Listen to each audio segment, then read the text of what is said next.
Good morning, everyone. I'd like to call our meeting to order for Finance Economic Development Committee, July 3rd, 2018. Mayor has sent his regret for today's meeting. I don't know why, but I think he only did about 100 events yesterday. Declaration of interest? None. Confirmation of minute of minute 28 June 5th, 2018. On the minute, carried. Okay, thank you. Item number 1, we have a presentation from Mr. Manconi, the GM Transportation Service, so we'll hold item number 1. Item number 2, Invest Ottawa. We do have a motion from Deputy Mayor Taylor. Councillor Taylor, if you could read your motion. Thank you very much, Mr. Chair. Therefore, be it resolved that Finance and Economic Development Committee waive the rules of procedure to receive the presentation listed as item 2 on today's FEDCO agenda and pursuant to subsection 83(4)A, dispense with the requirement for staff to provide a separate written report on the presentation. On the motion? Okay, thank you. So we'll hold item 2 for presentation from Invest Ottawa. Item number 3, Office of the City Clerk and Solicitor, amendment to the compensation of the Spark Street Business Improvement Area Board of Management on the item. Okay, thank you.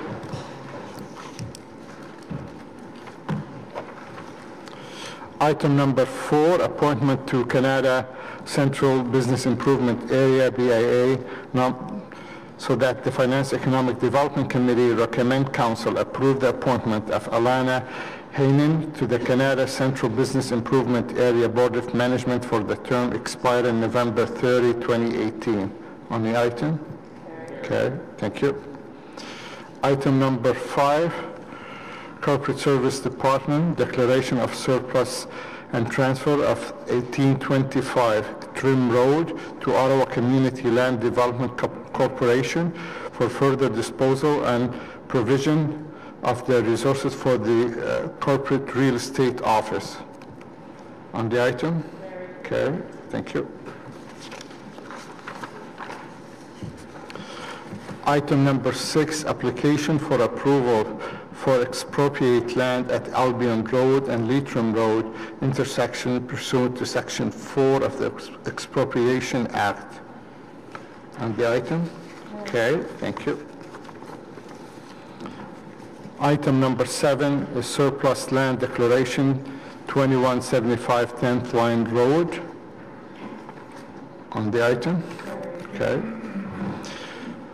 Item number 8, designate 23.587 square feet at 1221 Silver Road as a municipal capital facility. On the item? Okay, thank you. Item number 9, institution designated as a liable for 2018 annual levy pursuant to Section 1, 2, 3, and 5 of the Municipal Act, and that the Finance and Economic Development Committee recommend to Council approval on the item. Okay, thank you. Item number 10, Planning, Infrastructure and Economic Development, that the Ontario Main Street Revitalization Initiative. On the item, okay, thank you. So we'll go to item number 1 and we'll turn to Mr. Manconi for presentation.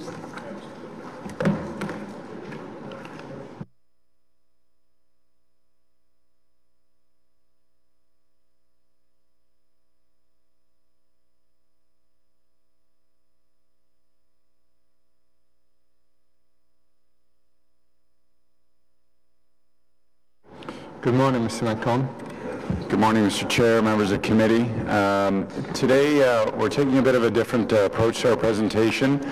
We're going to, we're going to show you a video that we've done of the above ground stations, and we used our drones that we acquired a little while ago It was taken about 3 weeks ago on a weekend, so you will see some of the crews working along the corridor. So that'll be the front part of the presentation. And then I'm going to walk you through some slides for the underground stations, and then finish off with some metrics and the monitoring program that we're looking at also.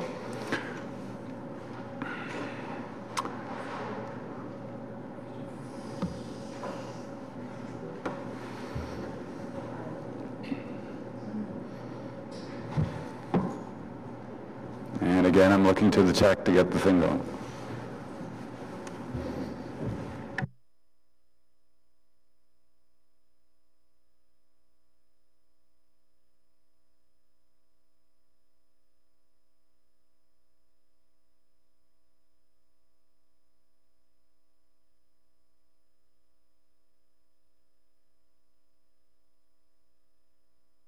What you're going to see when the drones start in terms of the stations is it's a reminder of how enormous the project is, but also if you look at all the connection points to it, the transfer stations, you'll see some of the connections in terms of the ped paths and so forth.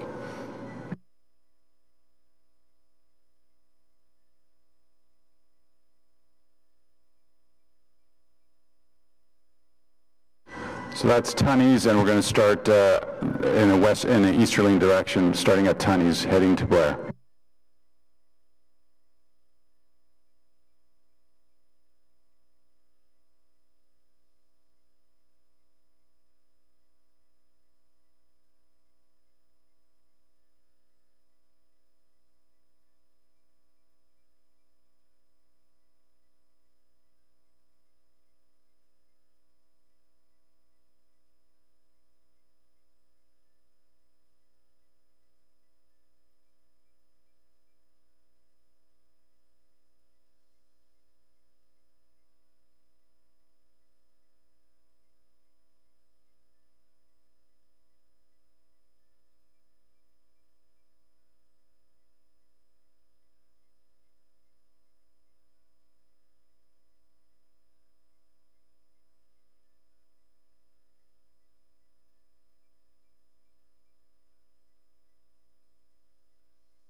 Next, Mr. Chair, I'll walk you through the underground station. So this is Saint Laurent, and you're starting to see the final touches go in, everything from wayfinding to emergency signs and lighting and cameras and speakers that you've seen in past presentations.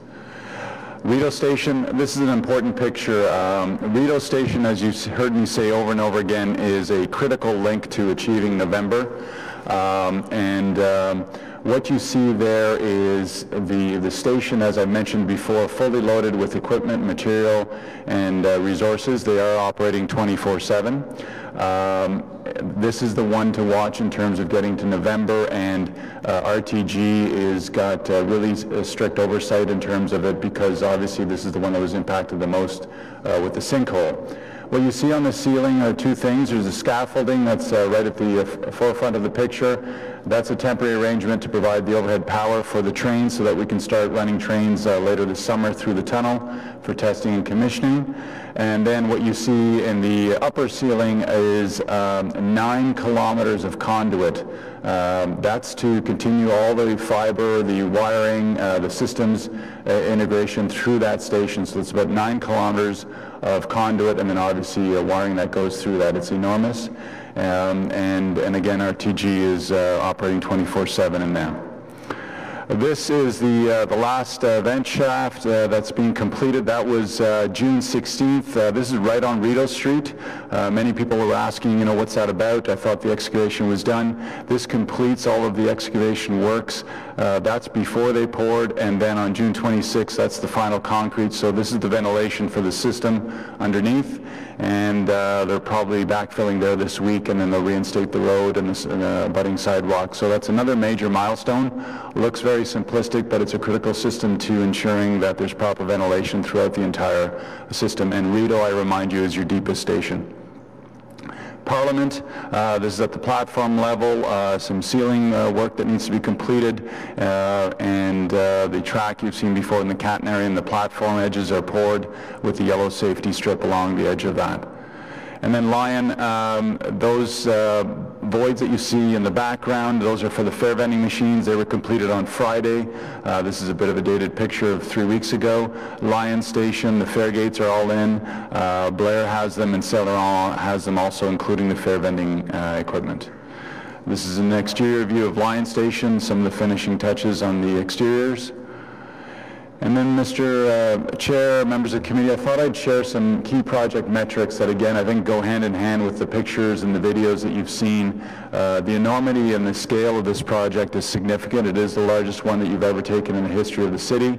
34 rail cars, 60 elevators, 41 escalators throughout the system, 883 closed-circuit television cameras for security and operational matters, 1,900 passenger announcement speakers scattered throughout the system, almost 50 passenger information display boards. Those are the ones that talk about the next train when it's arriving, 133 fare gates, 54 fare vending machines, lots of infrastructure, and all of those systems, and I could give you pages of subsystems within those, need to communicate seamlessly in a singular fashion to make sure that the customer experience end-to-end is positive all the time. And then the other things that I remind people of is if you flash back to 5 or 6 years ago when you were approving this project, the business case as to, yes, it's a transit project, but also it's an economic stimulus project. Almost 7 million person hours of work to date. 800 million in local contracts have been awarded to local suppliers, and once it's completed, it will have generated 3,200 person years of employment in the trades industry. So the key activities we continue to monitor is Rideau Station. It's important. The western stations, particularly Tunney's and Bayview, where at Tunney's there's all the bus transfers from the west and the south. The end-to-end system verifications of those systems and the subsystems that we've talked about in previous presentations. The fare gates and the ticket vending machines that are going very well. And then we want to see multiple trains operating in full communication-based train control systems on the eastern alignment. That's where all the testing is being done right now. Vehicle testing along the western alignment. There is one vehicle still parked out there. It's doing some subsystem testing right now. We want to see the end-to-end testing from Blair to Tunney's. and then obviously full fleet operational testing in the communication-based train control mode. And then we are continuing to monitor RTG's schedule. We meet with them literally every day at various levels. Mr. Cripps and I meet with them also on a regular basis, and we're continuing to offer our support and assistance in anything the city needs to do to achieve the November 2nd. And I want to thank Mr. Willis and his team, because they've been instrumental in helping us map out how we do occupancy permits. So we're looking at Blair right now. That'll be our first fully occupied station. And Mr. Willis's team has been very innovative in doing a two-step process, which is helping RTG get closer and closer to that November 2nd date.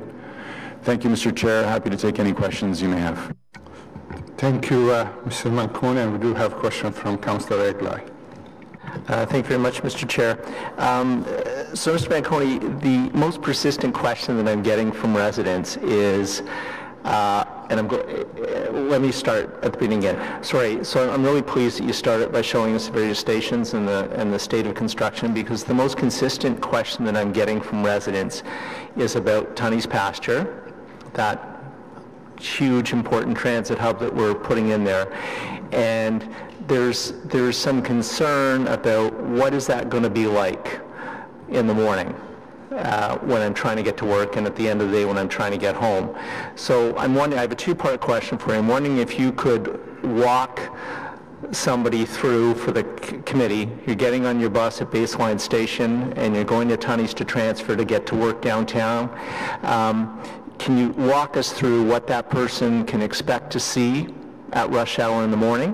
And then can you explain how you're going to get that message out to residents in advance of whatever date in November that this goes forward? Because this really is a sea change, right? We're going to a whole different level, a whole different type of transportation in the city. So walk us through, I get on my bus at Baseline, what happens next until I get to work downtown, and then again, explain how you're going to send that out to the broader base of customers.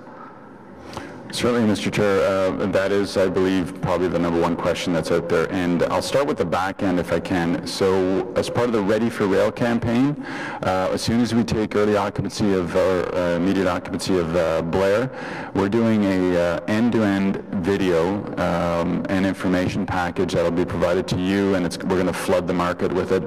And it's going to start from as soon as you get to your bus stop, and what that experience that you're talking about is going to be, because that is the number one question. If you remember, we did focus groups 3 years ago. We did various personas, all kinds of users, those that know the system inside out to those that are only taking it the first time. And the feedback from the customer group was, we want to know exactly what that journey looks like. We accept there's going to be a transfer. We understand the value proposition to us. So in simple terms, it'll be you tap your card, you get on the bus, you tap your card, you will go to one of those transfer stations, and your bus, whatever that route is, will stop at the exact same location every single day, and it'll be clearly marked, and you will get off that bus and you'll go down and catch the train. And we'll remind everybody that you don't need to run for the train, because if you miss the train during peak hours, you just have to wait another 3.5 minutes and the next train will arrive. You don't have to jockey for position because it's directional. You're either going east or west. But more importantly, it's the return that people have asked about. You get off the train, you take your escalator, elevator, whatever you choose, or stairs to go up to the platform, and that bus that you took in the morning will be in the exact same spot, clearly marked. And the team is doing some phenomenal work as to how we do that signage. We looked at other transfer areas. Chicago, Montreal has similar types of operations, because everybody told us in the focus groups, I understand that getting to the train, I don't need to worry about the schedule because the trains are very frequent. It's my return home, snowstorm, all sorts of things. And so we even have some additional operational enhancements that we've done based on the focus groups. We're going to have an amazing video that's going to show that end to end. You're literally going to walk through all those pieces with real people. It won't be graphics, it'll be live, and it starts right from the bus stop all the way through, and then the return trip home. Just a quick follow-up. I know what the answer is, but if you say it, hopefully more people will pick it up.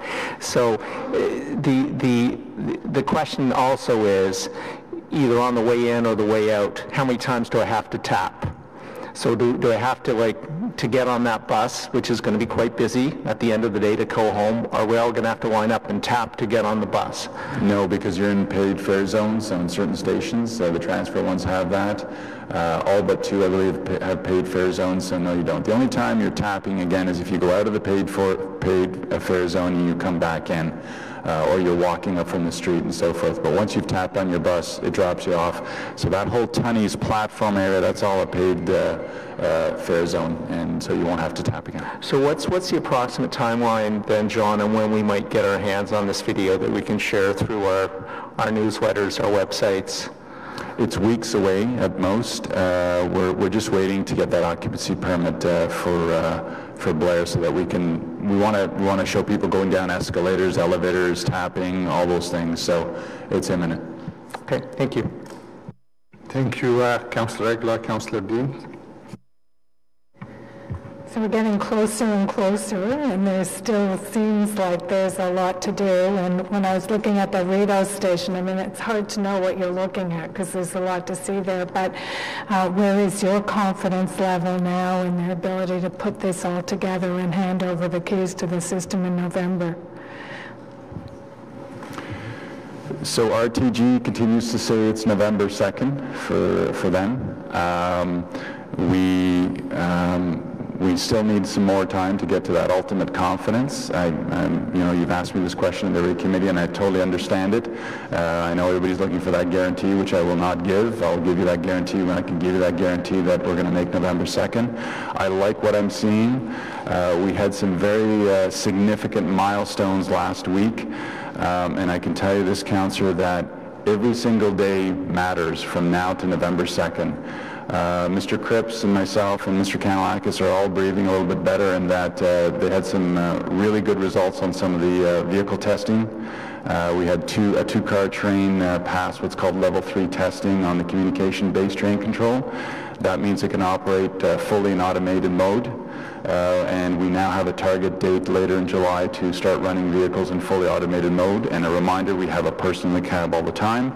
But you will see by the end of July vehicles running based on those systems and subsystems operating the vehicle. That gives us some comfort. We need to stay focused on Rideau. We need to stay focused on the vehicle testing and commissioning and all those systems talking to each other. And we need to stay focused on, it sounds pretty boring, but it's important. It's called the System Assurance Program. It's documentation and sign-off of thousands of pieces of documents that basically get signed off by the independent safety certifier that says you're good to go. And as we've all said, we're not going to launch that system until we're good to go from a safety perspective, because that trumps everything. So comfort is increasing every day. I like what I see by the new management team of RTG. They're focused. There's no surprises from them and from us. And they understand that I come here on a monthly basis, and I told them that Councillor Dean's asked me at every meeting, when can I guarantee that November 2nd is going to be achievable? And I'm damaged by the Presto implementation. I just saw behind the scenes how difficult it actually is to make all those systems talk to each other, and that was small potatoes compared to what you're doing here now. And so I look at that, it looks like there's an awful lot to do with 16 weeks to hand over something like that. It seems monumental to me. Yeah, I think on the Presto thing, I think we learned a lot. And, you only need to look at other large IT implementation systems, and you do not want to get too overly optimistic on this stuff. I do, other than Rideau, I don't worry about the civil. RTG has done some phenomenal things to accelerate some things. People often ask me, why aren't those stations all closed up? There's all the glasses missing, and they don't understand that they have to go and fasten in all those little silver fasteners that look really nice and sharp when they're done. But literally, if you go by Bayview, there was none at the beginning of the week, and by the end of the week, there was hundreds of them up there. So once those are up, the glass just starts to get sealed up. And those pictures and the drones are dated about almost 3 weeks now. So, but every day matters, and RTG knows the importance of getting certainty. And as I've told committee and council, I will not surprise you, a day or two before November 2nd saying we're not ready.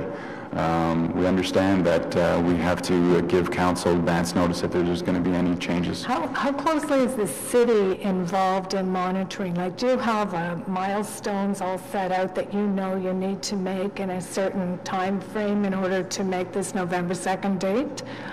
If you remember, Presto, what we did back then was, remember how everybody wanted to monitor everything and it got so complex, and this often happens with large-scale projects. Really, this project, we've narrowed it down to about 6 key things that we need to monitor to know whether or not we're going to make November 2nd. And so had we not made the vehicle issue last week, I'd be more concerned than I am right now. For example, had the fare gates and the vending machines not been going in seamlessly as they are right now, we'd be concerned. Had RTG not brought together a really good comprehensive plan on the system assurance, which they have, to get all those thousands of documents signed up, we'd be more concerned than we are. Rideau Station, when we were down there for the inspection 3 weeks ago, and it's not just paper exercises. We go and see and touch and feel, and when I got in there and I saw the temporary arrangement for the catenary and things like that, those specific things are important. So really, it's thousands of line items on a project Gantt chart, but you can narrow it down to about 6 groupings of key activities, that if you don't make those, you're not going to make everything else. Thank you. Thank you, Councillor Dean. Councillor Harder. Yeah, thank you. So I was listening, John, to you talking about when you'd have communication ready in that for us to help you with. And Councillor Eglai and I were wondering how that's going to be impacted. So I looked to Mr. O'Connor. As you said, it's the largest, and as the Mayor has said, it's the largest investment that this city has ever made since its incorporation as Bytown. So way, way back. And so we have a, what's it called? It's not a drop dead. What's it called? Blackout. I always think of it as the drop dead kind of space, but I want to make sure that this would be definitely part of our city councilor job, and we would not be restricted in trying to get very vital information out to the public. Mr. Chair, that's actually a really good question. The GMI and I have had several discussions with regards to this very point on a number of issues related to LRT. In fact, the August 23rd blackout date will eventually be upon us. However, the election-related resources policy actually sets out an exemption, which I've already discussed with the GM, and it states that despite the blackout period, where an emergency occurs or a non-emergency related community issue, then I can advise that the appropriate channels will be used, including all members of council.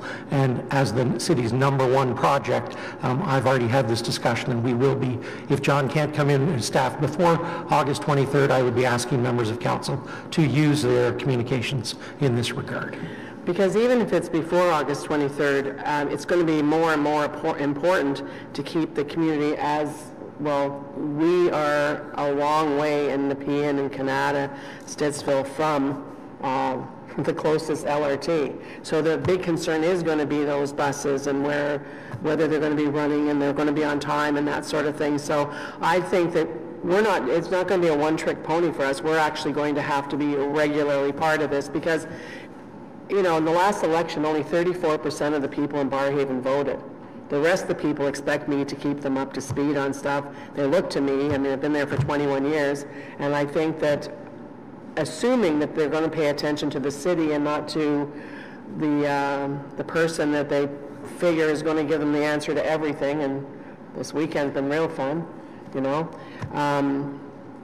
that to me is really important. So I think that we have to go beyond just when we're going to have that news and the flexibility of the ongoing outreach on LRT. I don't know about the rest of you, but I think it's going to be really important. Thank you. Mr.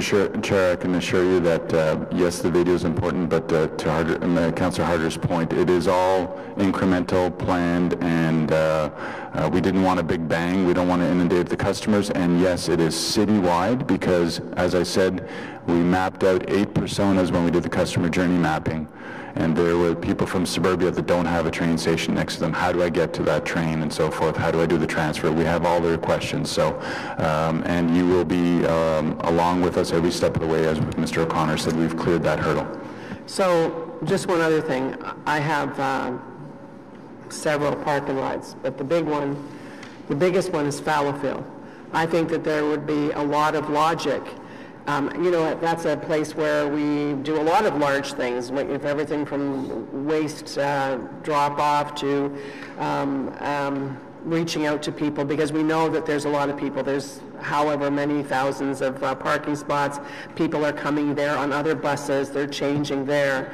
And I think that legitimately that's a place where people are actually thinking about transit. So I would like to have organized so that we know specific dates that would be important and you'd be ready for, to have an information event as people are getting onto the buses. I think the same thing would be said out in, certainly in Canada, where they have the Eagleson Park and Ride, etc.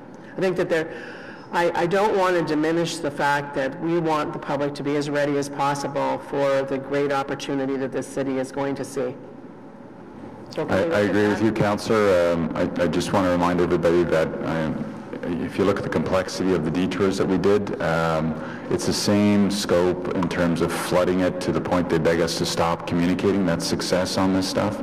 So yeah, we'll be everywhere, and we're certainly open to ideas and suggestions, and councillors will get every single piece of the information that we're putting out, and that you, now that Mr. O'Connor is clear, you can use it in any fashion you see fit. And if it makes it any easier, Mr. O'Connor, I mean, I wouldn't be adverse. There's now 3 people running against me. If you were to tell them that this event was going on, should they want to avail themselves? I mean, maybe that's a way around it. I'll certainly take that under advisement, Mr. Chair. Thank you. Thank you, Councillor Harder. Councillor Hubley.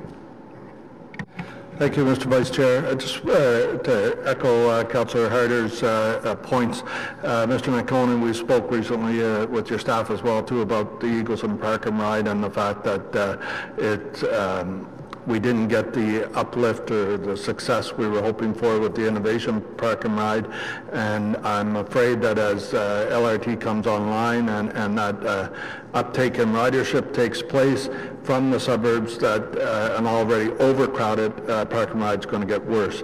So I'd like some assurances that we are working on some things to try to get people to either use the Canadian Tire parking lot or the Innovation. Yes, we have, and we'll continue to do that. Thank you. Mr. Vice Chair, I also want to mention that the city may be in a heat wave, but I think health throws over. Councillor Harder's interested in the rules. She didn't hear it, though. That's okay. Thank you very much. Any other question for, okay. On Mr. Manconi's presentation received. Thank you very much, Mr. Manconi. And now we go to our second presentation from Invest Ottawa, and we call Mr. Michael Tremblay, President and CEO, Invest Ottawa, and John Smith to the table.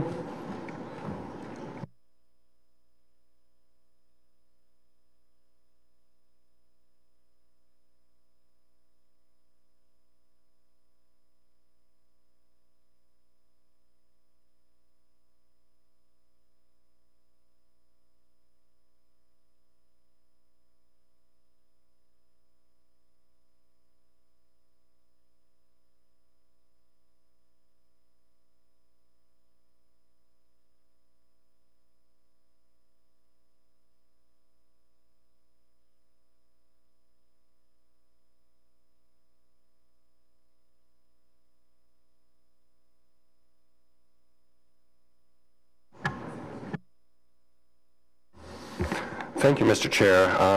I'll just get started. I'll provide a very high-level overview in terms of where we stand as far as the City of Ottawa economic development initiatives are concerned, and just reminding FEDCO that in June of 2017, FEDCO and Council received and approved the 2016 Economic Development Strategy and Implementation and Update, and a key direction that flowed from that meeting was an update of the economic development priorities and work plan into 2017 and 2018. And the work plan that was presented and approved was really couched into a refocused economic development strategy within 4 broad pillars, and these are identified on the slide in front of you. It was a knowledge-based industry sector, tourism, creative and cultural industry sector, rural economic development, and urban services or main streets. The economic development programs and projects that the city is involved in initiating and moving forward fall into each of these 4 broad categories. Under the refocused ED strategy, the function of our department is to work with key partners in developing an overarching economic development strategy that builds on the key assets and opportunities, provide a strategic role for the city to support, direct, and guide economic development or economic growth, prosperity, and economic diversification as part of the larger city building agenda. And again, this is another key thing that was done through the realignment, was the amalgamation of economic development with long-range planning, so that the 2 pieces in fact talk to each other and they inform each other as we move forward in growing the city into the 21st century. The knowledge-based industry sector pillar is really recognized as the key pillar under which efforts need to be advanced to grow and diversify the city's economy, really building on the strong knowledge-based industry sector that we have, our public post-secondary institutions, our public government research function, health sciences, to name some of the key industry sectors that really are within that knowledge-based industries pillar. Economic development, we administer a number of initiatives within that pillar, including our innovation pilot project, the Smart City 2.0 initiative that we're moving forward with, supporting autonomous vehicle testing, coordination of talent file, immigrant entrepreneurial awards, and advancing high-impact economic development projects. The key partner of the city, however, in the knowledge-based industry sector is Invest Ottawa, and they play a very critical role in venture development, supporting startups, innovation, entrepreneurship, global expansion, as well as foreign direct investment.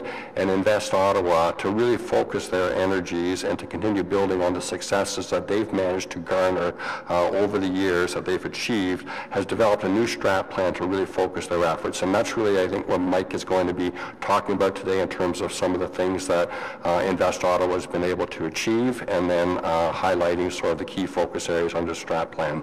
Thank you, Mr. Chairman. I'll turn it over to Mr. Tremblay now. Okay. Commissioner Smith, Mr. Tremblay. Thank you, Mr. Chair. Thank you, committee members, and thank you, John, for opening up our discussion this morning. I'd like to first start by thanking this committee for your support in investing in Invest Ottawa over its 5-year tenure. We were set up in 2012, and I do want to take you through some of the metrics and performance of our business. I also want to thank you for your support of Bayview Yards. I don't think any of us realize the impact that Bayview would have. And this morning, seeing the presentation on the LRT, knowing that Bayview is at the heart of the new track system, I really think is a game changer for the world of economic development as we know it. So I'm very, very excited about that potential. So I do want to spend some time with you really in 3 areas. I want to talk to you a little bit about our strategy and our new business model. A lot has changed, and I suspect it's been a while since you've been briefed by Invest Ottawa, so I look forward to doing that. I also want to talk about the progress that we've made in our 2 business areas. One is our venture development team, and the other is our global expansion area. And I'll provide some perspective on that shortly, along with some, I think, very interesting and revealing statistics that you may find quite useful in terms of looking at our business. And then finally discuss areas of future potential for this committee to consider as we move forward and consider budget planning in the future. In my tenure in this role, I've come to discover Ottawa again. I spent many years on the road working in global markets, and to discover that our city is chock full of capability. We have the highest density of tech capability in the country, but we're known and characterized as a government city. And I think part of why we have such a great tech capability is because we're a government city, something to embrace and build on. And to build a capacity to support all of that, we have the highest proportion of STEM student enrollment in Canada. We have over 20% of the country's STEM students here in the city of Ottawa, an opportunity for us to harvest and build on as we look at our economic development future. And so we have much to work with. We have much potential. We have a lot to do. So what I want to take you through now is a view of our business model. So we've dramatically changed our approach. We basically re-pivoted our whole business end to end. And the whole point of this exercise is really to have our city stand out, to be differentiated, to stand out from the herd. And so there's really two aspects of our business. The first one is our venture team. But before I do that, I'll talk a little bit about the vision that we have in mind from an economic development perspective. So we want to enable Ottawa to achieve its full potential, to be globally recognized as an innovative, future-ready city, the best place to work and live. That's what we have in mind. We really do believe that we can achieve that statement. We have an enormous amount of work to do. And so all of the effort that we have, if I look at the venture development piece, this is the area of domestic entrepreneurship building. This is where we build companies locally. We go through various stages of programming. And if we're doing it right, we're presenting a lot of companies that we can scale up globally and really help to create those juggernaut businesses that we all want. But it starts with the intake that you see at the funnel side of this chart. We take in all kinds of different companies, Main Street companies, we take in digital companies, we take in a lot of big ideas from universities and colleges, and we try to bring them alive in our accelerator and our incubator. I'll take you through a little bit more of that later on, but venture development is a critical part, a factory, if you will, of creating companies in our region. Then we have another component to our business, which most cities have across Canada. This is the area of pure economic development, where you're trying to attract foreign investment into your region to bring jobs to the region from other markets. And this is an area that we have a lot of experience in. Foreign direct investment, as well as business retention and expansion. What we changed in our business model is we're leveraging that capability as a team to take the businesses that we're building out of venture development and take them global. As we're attracting foreign companies to come to our region, we're taking our domestic companies to those foreign markets. There's a lot of great examples of how that works. This is a unique business model for Ottawa. In some respects, it's kind of like Mars and Toronto Global combined, just at a smaller scale in our region, to put that into perspective. So based on having both of these areas of business under one roof, the next level of this is to synchronizing our efforts around specific markets. And so you'll often hear technical terms like blockchain and Bitcoin and artificial intelligence, machine learning. I'm a far bigger believer in market-led focus. And so with the post-secondaries, we spent time as part of our strat planning process to identify the 4 markets where we really want to move out ahead from a programming perspective, look around corners, if you will. And so with all 4 post-secondaries, we've decided upon these 4 markets. One is government transformation. We're a G7 country, we're a G7 capital, the smallest, but we do have a great capability here that we can take to the world. Secondly, we have a focus on healthcare. We have 5 research hospitals in the region and quite a strong undertow of capability that I know we can build on. Third is smart cities with a heavy focus on autonomous vehicles, things like IoT, other technobabble I can throw in there, but we have a great capability that we can take to the world, take to global markets. And fourth, and this one was not obvious to me as I was studying this, precision agriculture is an area of, I think, great opportunity for our city, given that we're such a rural city, which is something that I learned along the way. Great potential that we have with respect to precision agriculture, that again, I believe we can become a very strong global player, and everyone has to eat. So what that leads to is a focus on market-led innovation. This, I believe, is the differentiation that we bring to markets. This is how we will stand out from the herd, and this is our strategic plan in motion. I'll move to the next slide, please. Actually, just before I do that, let me take a quick example just to illustrate the point. I think many of you were at the fall autonomous vehicle event that was held in Canada, where we had a Lincoln Continental all teched out with autonomous vehicle technology, largely from QNX and companies like Nokia and Ericsson and so on. and they did a tour around city streets. It was the first for Canada on 2 levels. Firstly, we did it on public roads. Secondly, it wasn't like we had cars that had cameras that were trying not to bump into curbs. This was hooked up to live city infrastructure, so it was a really big deal. What you may not know from that day is QNX as a company has been in the embedded software business for probably 3 generations, 35 plus years doing this. They are embedded in 60% of the world's cars, either as infotainment system, operating systems, security systems. So they have a supply chain connection that is undeniably strong. And when you wrap around that all the companies that we have in our region that are connected in the world of data, networks, IoT, it creates a competitive advantage that we have and has helped us to secure companies recently like Arrigo from the UK. And if you've been to Bayview Yards, we've got one of their pod cars in our front credenza area, which is really quite interesting.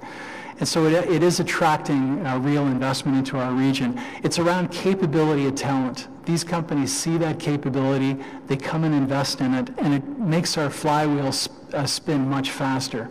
This is the capability I'm talking about when I talk about specific market areas of focus. We want to do that in the other areas as well and develop that capability.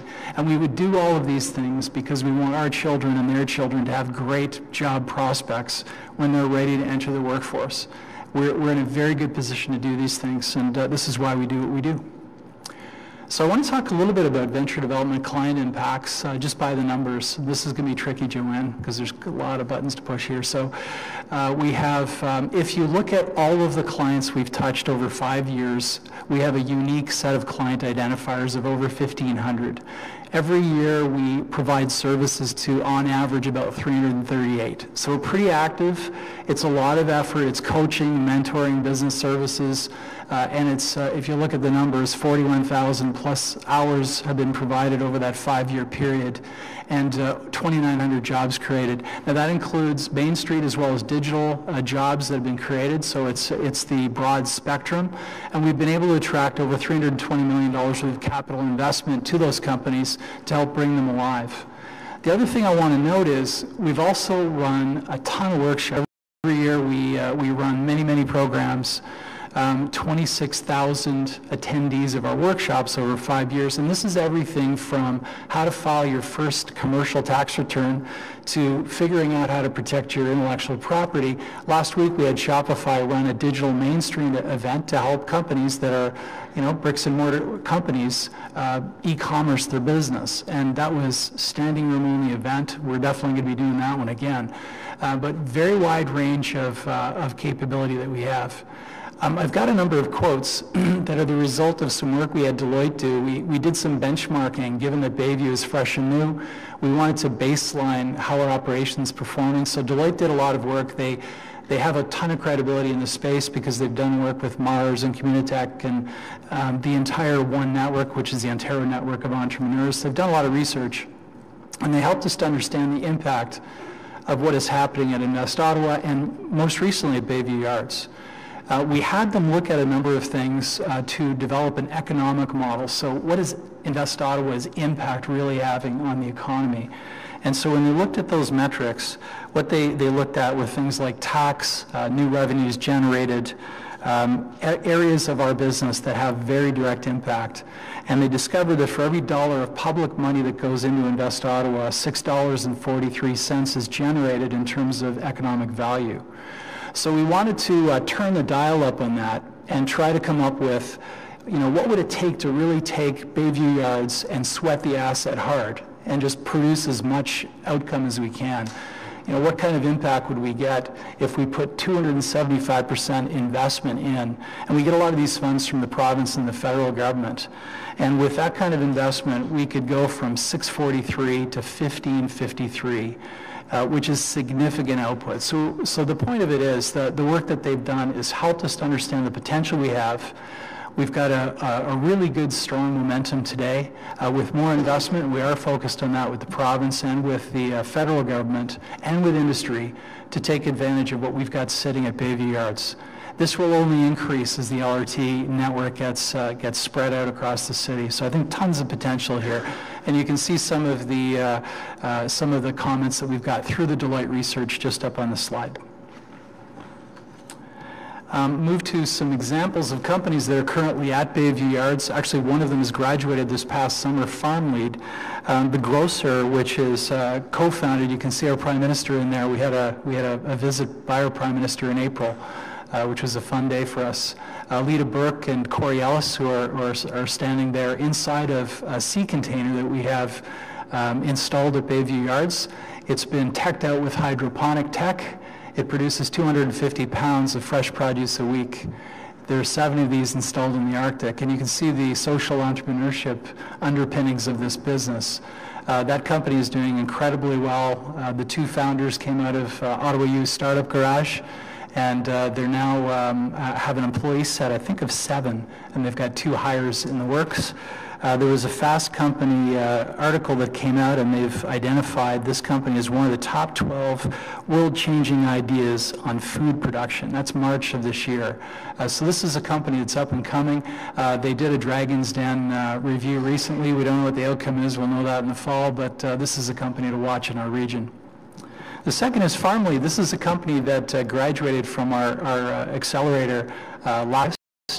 Farm Lead is a company that they basically buy and provide a very simple way in selling grain products. They've created a digital marketplace.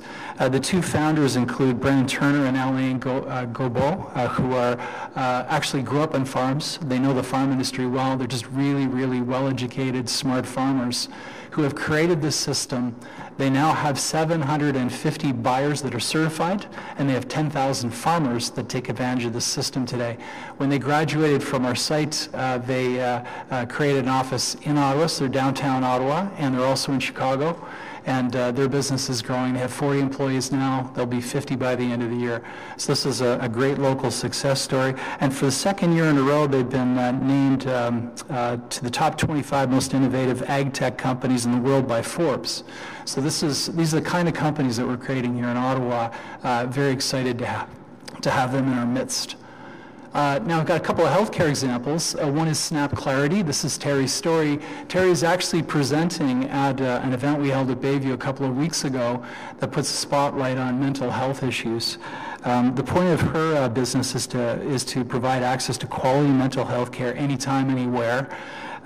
Terry herself has 20 years of experience in the sector, and she's built a capability that was just beta released as part of this event 2 weeks ago, now available on the Apple Store, and really excited to see what the potential is. This one is a big one to watch as well. I think it's going to really go places. And then finally, we have LB. We have Liz Odette-Bordeaux, who's the CEO of this company. This is a company that currently employs 7 people, and they're hiring. What they do is they provide technology to help older adults stay connected to their loved ones. So if you could think of Apple Watches, tablets, Fitbit technology, it keeps track of what their loved ones in either homes or in their own home are doing so they don't feel isolated. There's a lot of research that underpins this that shows the more connected people feel as they get and require more assistance, the more engaged and connected they feel, and the more healthy they are. And so Elizabeth's business is doing quite well. It's building. We have the CIO, Alex Benet, CIO of Canada there, getting a tour. She has met a lot of different organizations with her company. Things are going very, very well. So these are all companies sitting in Bayview, either graduated or going through. We have 34 in total right now, and we're actually going through a whole roster, bringing in a new, fresh group of companies into our incubator. Now I want to move to foreign direct investment and trade, specifically our global expansion team. We did some work through KPMG. KPMG is actually here with us today. I think they did a tremendous job on this economic impact study, and it gives a good understanding of what the impact of our foreign direct investment and trade work has been over the last 5 years. And so, Joanne, if you can step through this. Thank you. And so over 5 years, 3,000 direct jobs that have been created. 2,054 additional jobs. Through the research, the work was done using StatsCan modeling to determine an appropriate model around induced and additional jobs that are created from the initial set of jobs. What works for us in Ottawa is the fact that we've got a really strong, high-value, high-paying jobs, which opens up opportunity for more economic development around those high-paying jobs and individuals that will spend more in the region and so on. So the total is about 5,000 jobs over 5 years in our global expansion business. If you turn that into GDP numbers, 684 million GDP. And for every 100 jobs produced, $23 million in GDP. So a very significant impact there. And then if we look at taxes, it breaks down to $103 million in taxes. This is just personal taxes. So this is either personal tax that you would pay, but also tax on property. And then that would translate to $24 million in tax for the municipality. But what we didn't calculate in here was corporate realty tax. So we did some work with CBRE, who many of you will be familiar with.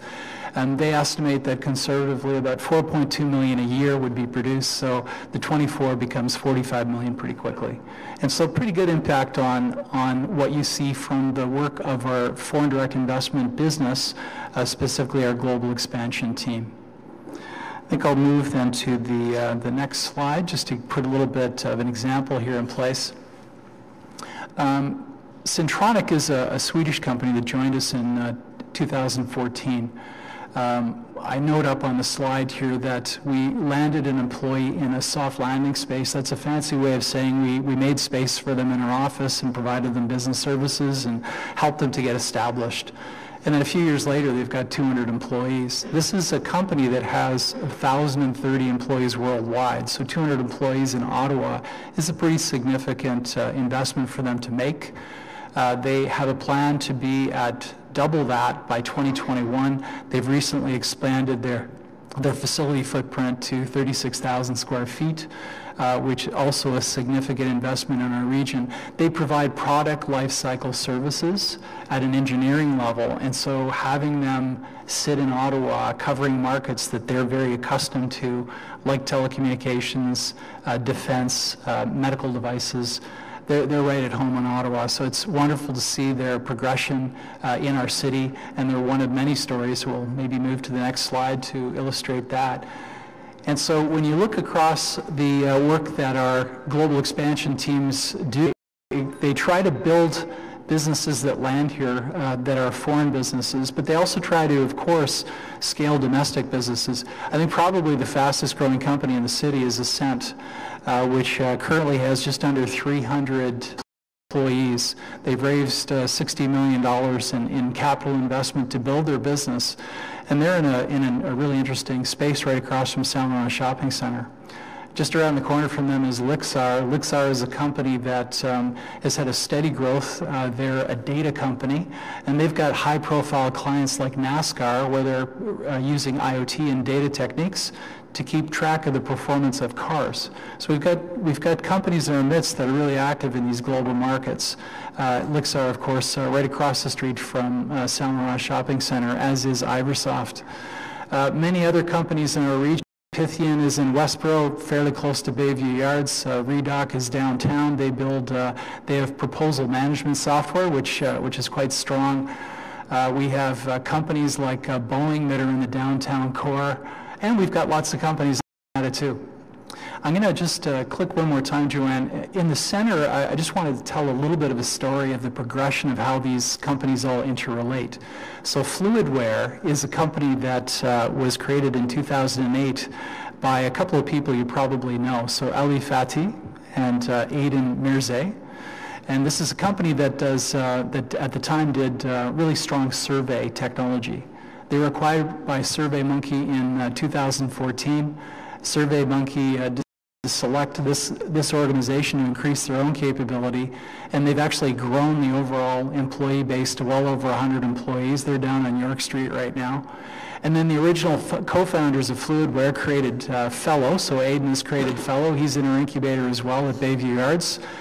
Software technology that helps managers provide coaching and feedback to employees cities in a modern workforce way. And MindBridge, which I think everybody is familiar with, a company that is really growing. I think they're probably neck and neck with Ascent in terms of growth. They provide artificial intelligence and machine learning, but to the audit sector.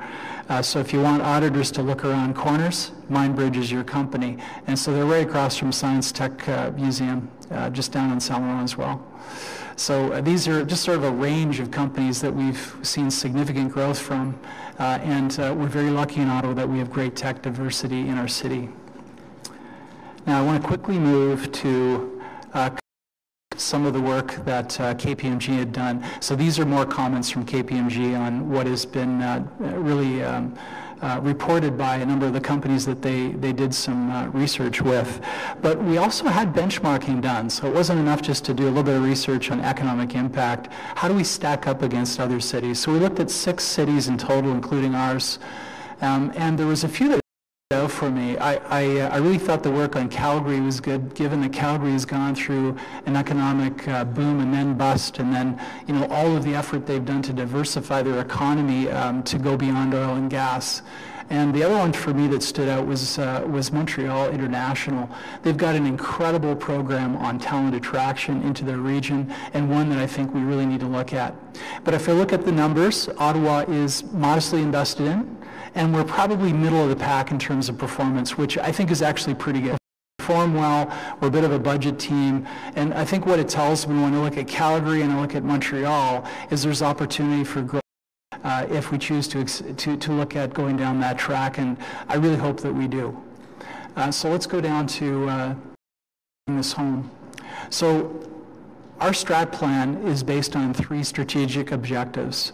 Each objective has 3 strategies. Each strategy has 3 actions. So we have 27 action items that are underway. The majority of them are funded. Some that aren't, we're doing everything we can to be productive in delivering everything that we can deliver. So we've done a lot in terms of restructuring our team. We've changed the bylaws of Invest Ottawa and Bayview Yards to have one membership of board members. We've re-vectored our committee structures. We have completely changed our business structure.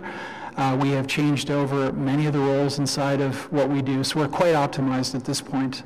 We're changing the methodology that we provide and acceleration services at Bayview, so I feel very good about what we've done to really optimize our business.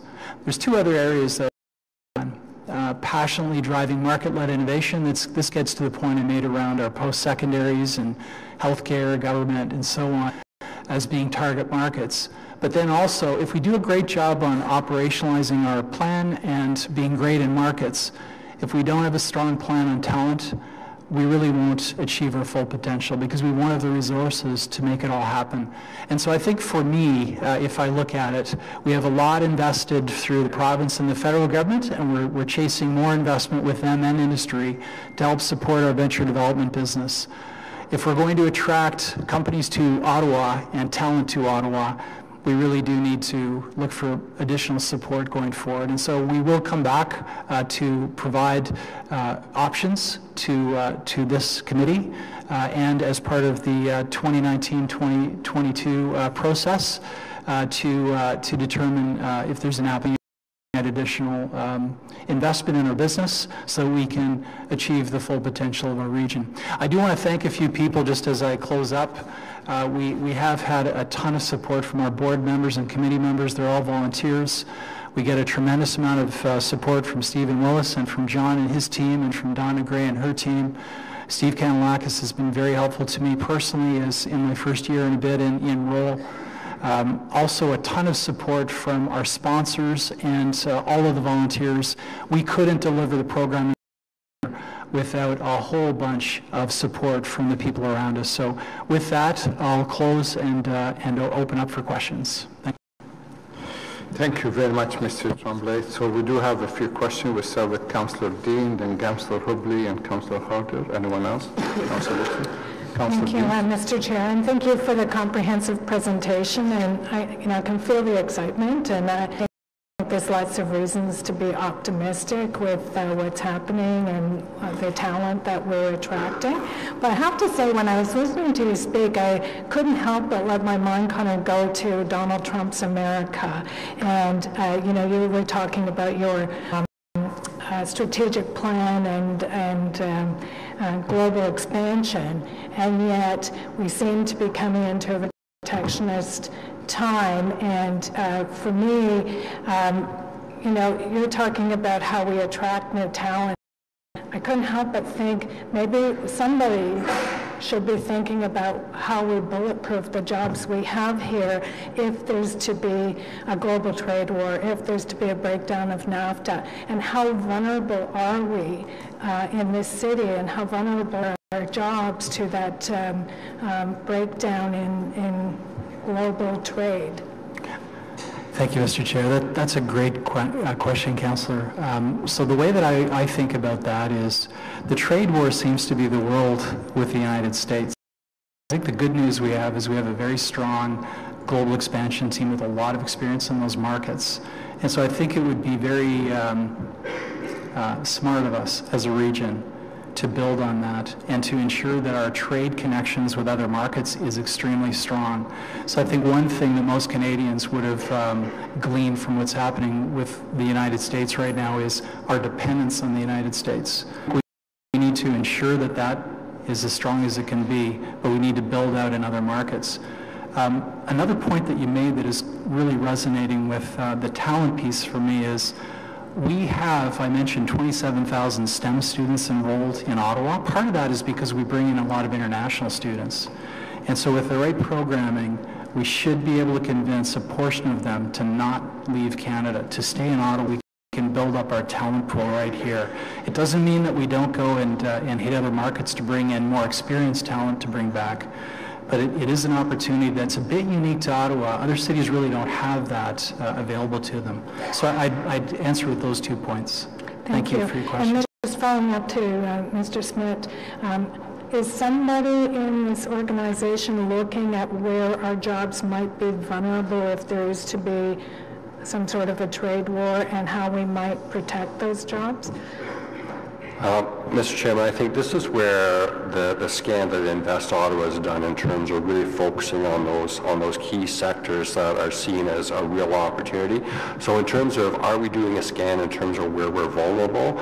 We're not doing a scan on that. But what we are doing, we are recognizing where the opportunities are and how we can position ourselves in the best way possible to capitalize on what we have and what we can bring to the table and how we can position ourselves on the global stage. And I think what Invest Ottawa has been doing and really keying in on those 4 key market areas is really going to position us in a very strong way where we can continue to grow and diversify our economy within sort of that global marketplace and insulate ourselves in terms of what some of those fractious disruptors might be that are coming from elsewhere. If you build up and have a strong sort of ecosystem that you're working, you're much more insulated from what might happen from the outside.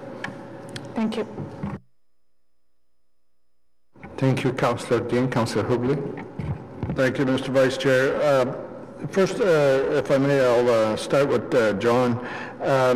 The Smart City initiative that we've been working on, Councillor Harder, myself, and Councillor Tierney, along with your folks, one of the goals we had of that was to make it a term of council priority for the next council. Would this be a part of that if we could get more investment into attracting the talent here for our companies? So, and Mr. Wills might step in and help me with a little bit of this as well, because I know ongoing discussions, but as you recall, the Smart City 2.0 had 3 key thrusts associated with it. One was digital services, which is really something that's being run through Ms. Gray's shop in terms of how we deliver services in a much more efficient way within the digital world that we're in. The other one was the whole area around connectivity, which is a piece that we really need to take a hard look at, making sure that we have that strong backbone infrastructure to really support the digital data collection, analytics, and so on that we need to have put in place. We have a very strong sort of infrastructure system right now, but it needs to be much more robust than where it is, particularly when we're talking about the rural area. And then the fourth area was really, or the third area was really focused on economic development, and that's really, I think, where Invest Ottawa and what they're doing in the strat plan. So each of these buckets is not independent of one another. They're all very interrelated. So there clearly is a direction in terms of the digital services strategy to be a term of council priority. We're definitely moving forward in terms of developing that overall economic development strategy, and we're having ongoing discussions on the connectivity to make sure that we, in fact, are advancing ourselves to the best way possible so that we, in fact, have that backbone infrastructure that we can capitalize on. Did you want to add anything to that, Mr. Willis? Yes, Mr. Deputy Vice Chair, certainly in the next term of Council's strategic priorities, we will be identifying potential actions for Council to focus in on in each of the three theme areas. That's still very early days, but we do see through the departmental work plans advancing it, even if they weren't necessarily identified as strategic priorities. Okay, because other than trees, this is one of the few things that we as a public service or government can invest in that actually appreciates. And so we want to make sure, thank you, Mr. Trombley, for the presentation, and I'll say highlight that for members of council, that this is every dollar we put in there, you leverage that into many, many more. So thank you for your work and to your team. Thank you, Mr. Vice Chair. Thank you, Councillor Hobley. Councillor Wilkinson. Thank you, Mr. Chair. Yeah, thank you so much for that presentation. It's actually, you make the best presentations that we've had in economic development. I've seen a few of them, and you make it very, very clear. I'm also happy to see that you're highlighting that high-tech isn't just in Canada, it's right through the whole city. In most, we have a large concentration there. The rest are more dispersed, but they're still extremely important. Probably 2/3 are not in Canada, and that's something we sometimes forget. One of the things that I'd like to sort of follow up on is some of the barriers that Councillor Dean's raised about the American thing. One of my residents told me he works for IBM, and he was going to the States for a meeting with IBM, and he got stopped at the border and turned back. So what he's doing now is arrange with telecommutes with them to make sure it happens. But that's, I think, a symptom of things that are starting to happen already, and this is not a person of visible minority or anything. He's a kind of a white person like we are. He's very similar to long-term Canadian. So it wasn't for that reason. It was simply because he worked in an industry and they didn't like the fact he worked for industry centered in the United States but was in Canada.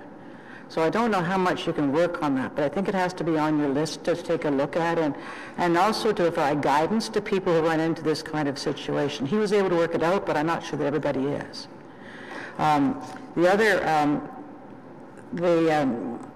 Promotion of Ottawa as a high-tech center. We have more technology here per capita than anybody else, but not that.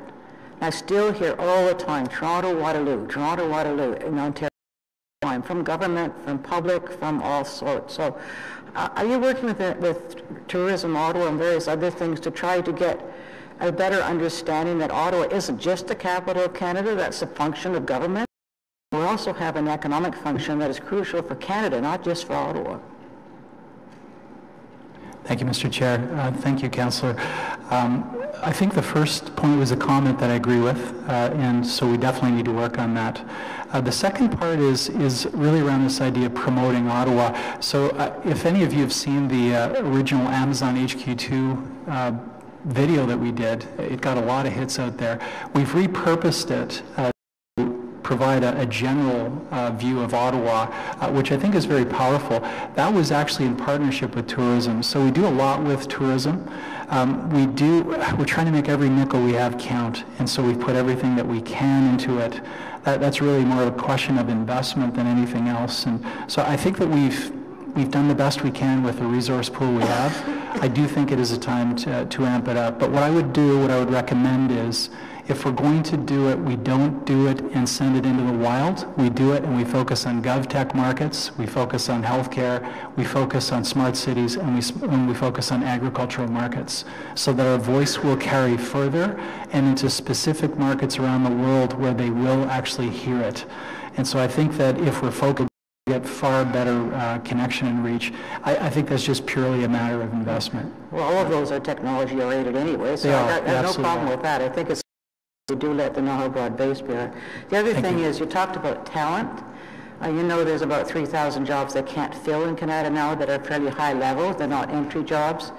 And I know you've been working on this for some time, but is there something we can do as a council even to help you and try to encourage people with the kind of skills we need to understand they not only can get a really good job here, but a sustainable job?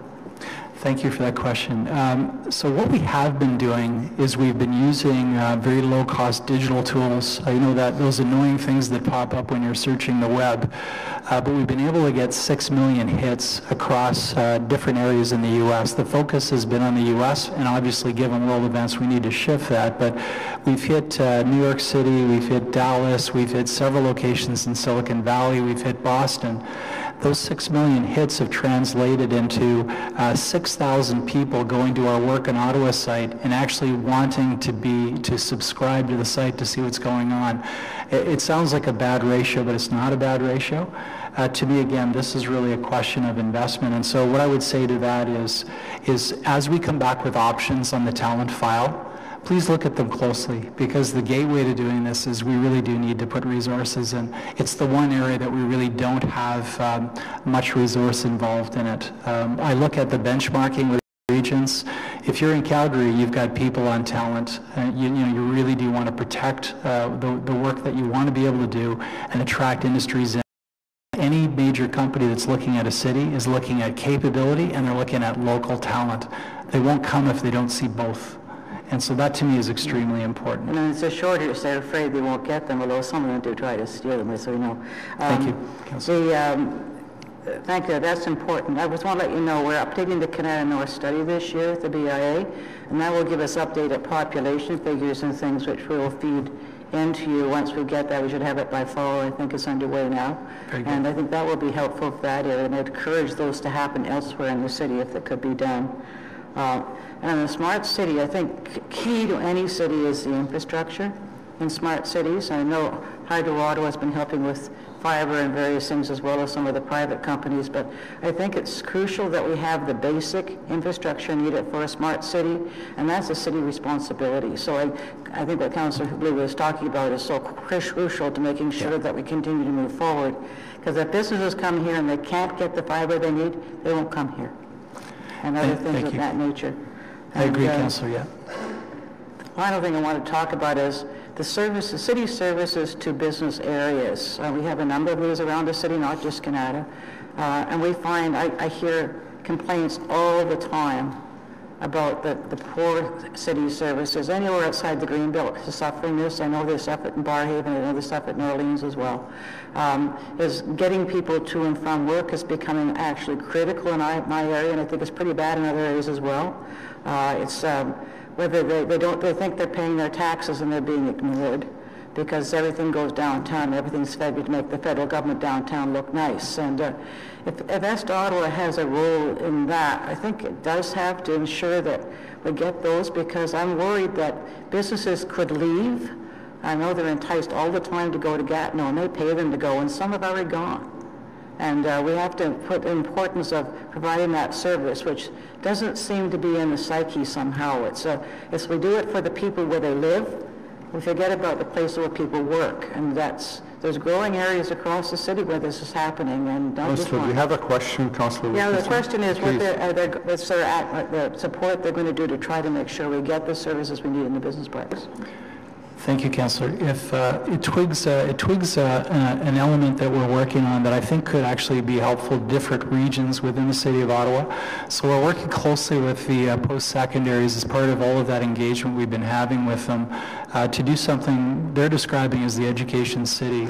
So I think what you'll see over the coming years is the 4 post-secondaries popping up in different parts of the city within West Ottawa as a way to be more present in communities around the city, to get the message out that we are there to support a research, new business thinking, and ultimately the commercialization of that and the innovation that comes with it.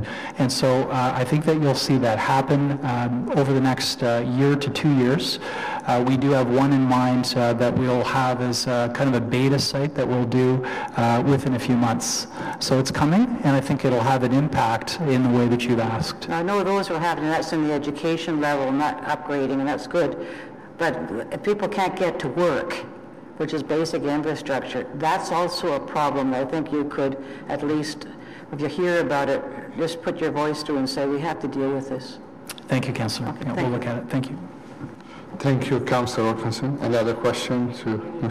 Okay, Councillor Harder.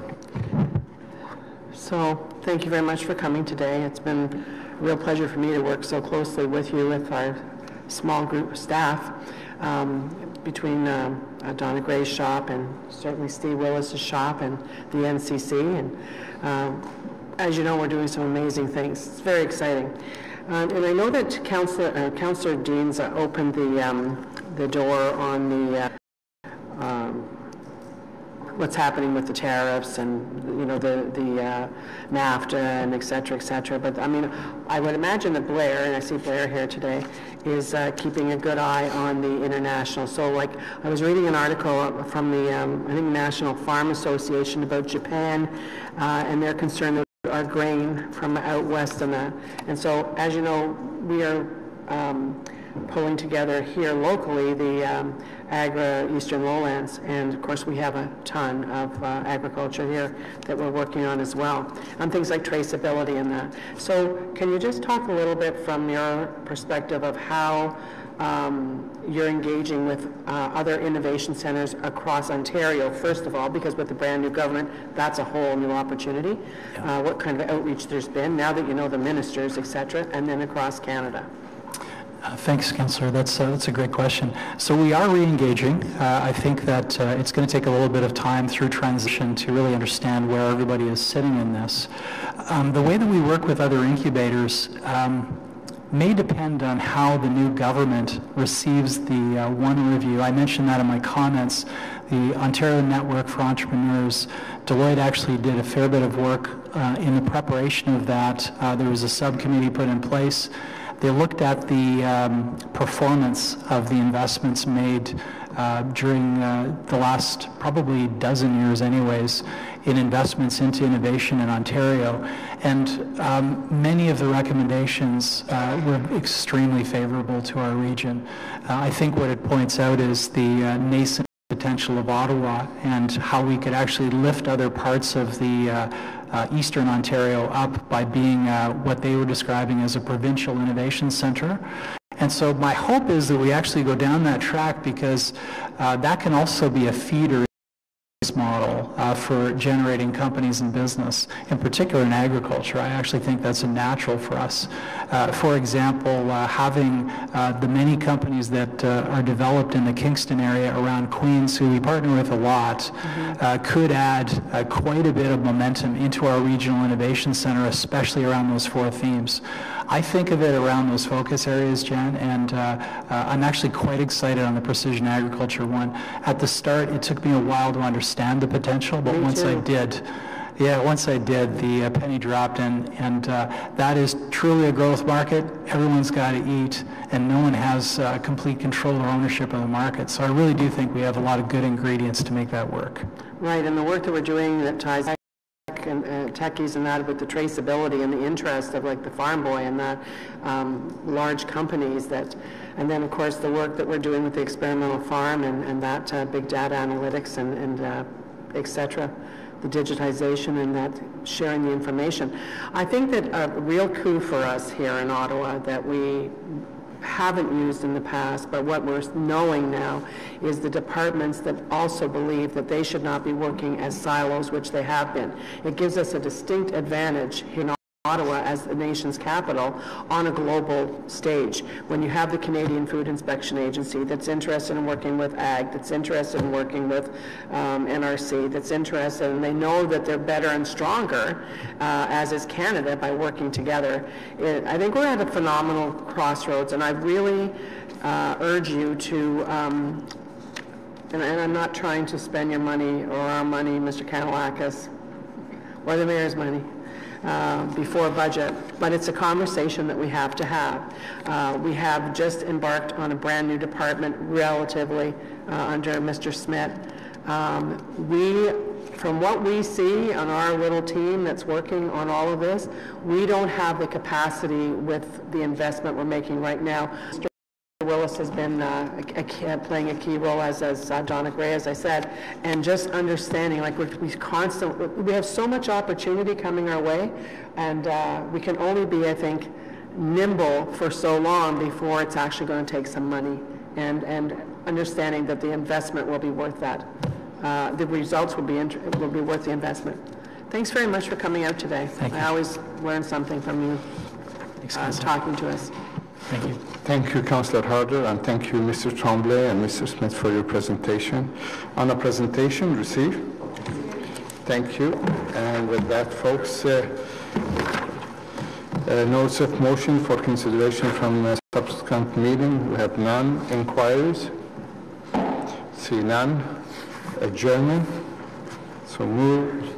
And the next meeting is August 7, 2018. Thank you, folks. August 7. August 7, 2018.